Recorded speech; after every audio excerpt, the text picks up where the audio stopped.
ನಾಪತ್ತೆಯಾದ ಅನನ್ಯ ಭಟ್ ಕೇಸನ್ನ ಎಸ್ಐಟಿ ಬಹಳ ಗಂಭೀರವಾಗಿ ಪರಿಗಣಿಸಿದೆ. ಸುಜಾತಾ ಭಟ್ ವಿಚಾರಣೆಗೆ ಹಾಜರಾಗುವುದಕ್ಕೆ ಎಸ್ಐಟಿ ನೋಟಿಸ್ ನೀಡಿದೆ. ಅನನ್ಯ ಭಟ್ ಸ್ಟೋರಿ ಸೃಷ್ಟಿಕರ್ತರನ್ನು ಕೂಡ ಎಸ್ಐಟಿ ಟೀಮ್ ತನಿಖೆ ನಡೆಸೋದಕ್ಕೆ ಮುಂದಾಗ್ತಾ ಇದೆ.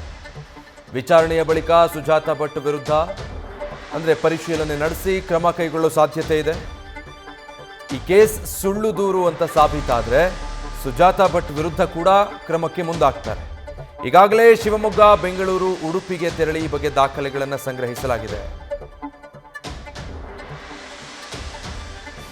ಡೀಟೇಲ್ಸ್ ಕೊಡ್ತಾರೆ ಕಿರಣ್, ಲೈವ್ ನಲ್ಲಿ ಜಾಯ್ನ್ ಆಗ್ತಾ ಇದ್ದಾರೆ. ಕಿರಣ್, ಒಂದು ಕಡೆ ಧರ್ಮಸ್ಥಳದಲ್ಲಿ ಬುರುಡೆಗಳ ಹುಡುಕಾಟ, ಮತ್ತೊಂದು ಕಡೆ ಅದಕ್ಕಿಂತ ಹೆಚ್ಚು ಚರ್ಚೆ ಆಗಿದ್ದು ಈ ಸುಜಾತಾ ಭಟ್ರ ದೂರಿನ ನಂತರ ಅನನ್ಯ ಭಟ್ ಅಸ್ತಿತ್ವದ ಬಗ್ಗೆ.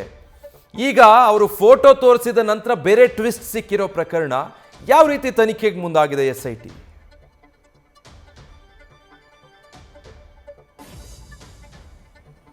ವಿಜಯ್, ಅನನ್ಯ ಭಟ್ ಮಿಸ್ಸಿಂಗ್ ಪ್ರಕರಣ ಏನಿದೆ ಇದೊಂದು ಕಾಲ್ಪನಿಕವ ಅನ್ನೋ ಪ್ರಶ್ನೆ ಮೂಡ್ತಾ ಇರುವಂತದ್ದು. ಯಾಕಂದ್ರೆ ಸುಜಾತಾ ಭಟ್ ಪ್ರತಿದಿನ ತಮ್ಮ ಹೇಳಿಕೆಯಿಂದ ಗೊಂದಲ ಸೃಷ್ಟಿ ಮಾಡ್ತಾ ಇದ್ದಾರೆ. ಅನನ್ಯ ಭಟ್ ಇರುವಿಕೆನೇ ಒಂದು ಪ್ರಶ್ನಾತೀತ, ಈಗ ಪ್ರಶ್ನೆ ಮಾಡುವಂತ ಪರಿಸ್ಥಿತಿ ಬಂದಿದೆ. ಯಾಕಂದ್ರೆ ಅದೊಂದು ಕಾಲ್ಪನಿಕ ಕಥೆಯ ಅಥವಾ ಪ್ಲಾಂಟೆಡ್ ಸ್ಟೋರಿಯ ಅನ್ನೋ ಒಂದು ಗುಮಾನಿ ಮೂಡಿಸ್ತಾ ಇರುವಂತದ್ದು. ಈಗಾಗಲೇ ಈ ಪ್ರಕರಣ, ಯಾಕಂದ್ರೆ ಯಾವಾಗ SP ಆಫೀಸಿಗೆ ಬಂದು, ಮಂಗಳೂರು ದಕ್ಷಿಣ ಕನ್ನಡದ SP ಆಫೀಸಿಗೆ ಬಂದು ಸುಜಾತಾ ಭಟ್ ಈ ಒಂದು ಕಥೆಯನ್ನ ಹೇಳ್ತಾರೆ. ಯಾಕೆ ಅನನ್ಯ ಭಟ್ ಮಿಸ್ಸಿಂಗ್ ಆಗಿದ್ದು, ಧರ್ಮಸ್ಥಳಕ್ಕೆ ಹೋಗಿದ್ದು, ಅಲ್ಲಿಂದ ಇವರ ಮೇಲೆ ಹಲ್ಲೆ ಆಗಿದ್ದು, ಇವರಿಗೆ ಜೀವ ಬೆದರಿಕೆ ಬಂದಿದ್ದು, ಈ ಎಲ್ಲ ಕಥೆಗಳು ಹೇಳಿದಾಗ ಅದು ತುಂಬಾ ಮನಸ್ಸಿಗೆ ಹತ್ತಿರವಾದಂಥ ಮತ್ತೆ ತುಂಬಾ ನೋವಾಗುವಂತಹ ಒಂದು ಸನ್ನಿವೇಶ ಸೃಷ್ಟಿ ಮಾಡಿತ್ತು.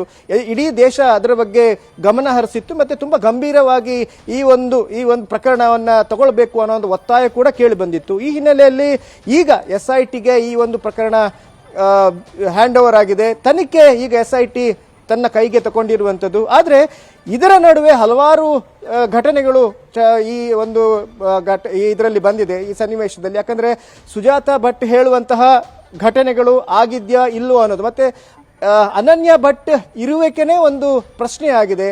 ಅದೊಂದು ಸೃಷ್ಟಿ ಮಾಡಿದಂತಹ ಪಾತ್ರವಾ ಅನ್ನೋ ಒಂದು ಪ್ರಶ್ನೆ ಮೂಡ್ತಾ ಇರುವಂತ. ಯಾಕಂದ್ರೆ ಇವರ ಸುಜಾತಾ ಭಟ್ ಏನೆಲ್ಲ ಹೇಳ್ತಾ ಹೋಗ್ತಾರೆ, ಪ್ರತಿಯೊಂದು ದಿನಕ್ಕೊಂದು ಹೇಳಿಕೆಗಳು ಬದಲಾಗ್ತಾ ಹೋಗ್ತವೆ. ಹಾಗೇನೆ ಅದು ಗೊಂದಲ ಸೃಷ್ಟಿ ಮಾಡ್ತಾ ಇದೆ.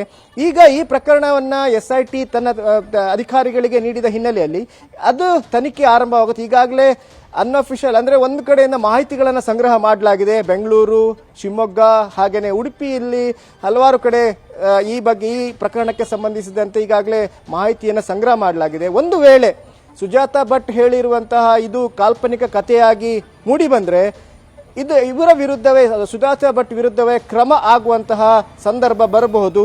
ಅದಕ್ಕೆ ಏನೆಲ್ಲ ಕಾನೂನಾತ್ಮಕ ಕ್ರಮ ಇದೆ ಅದು SIT ಅಧಿಕಾರಿಗಳು ತಗೊಳ್ಳುವಂತ ಸಾಧ್ಯತೆ ಇದೆ. Vijay, thank you Kiran.